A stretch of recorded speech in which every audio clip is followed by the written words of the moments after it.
Энэ өдрийн мэндийг хүргэе үзэгчтэй. Орон сууцчууд харгаа өөрчлөлийг цуврал нэвтрүүлгийн хамгийн ихний дугаар та бүхэнд хүрэхэд бэлэн боллоо.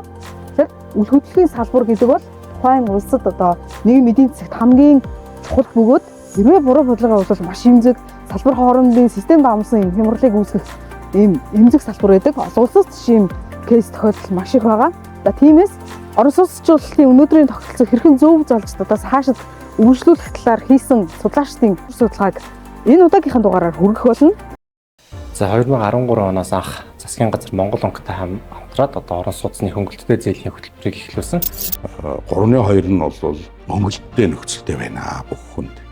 Уг нь бол эсрэгээрээ 3-2 нь зах зээлийн нөхцөлтэй. Зорилго нь болвол одоо энэ зорилттой бүлэг рүүгээ чиглүүлсэн Улаанбаатар хотын утааг бууруулах тийм үү? Улаанбаатар хотын төвчрлийг бууруулах.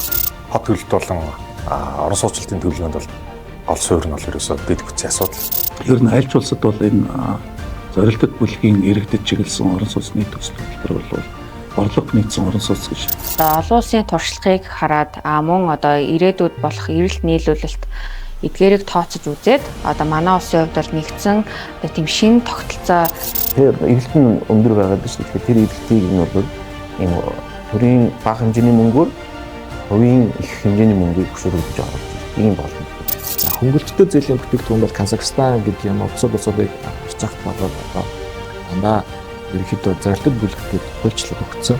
Энэхүү орон сууцны хуримтлалын банк нь иргэдээс урт хугацааны хуримтлалыг татан төвлөрүүлж тэдэнд орон сууцны зээл олгоход төвлөрөн ажилладаг. Яг энэ дэлхийн нийт хэрэгждэг одоо урт хугацааны орон сууцжуулалт хамрагдахад орон сууцны хугацааны хуримтлалыг иргэд өөрсдөө үүсгэдэг юм.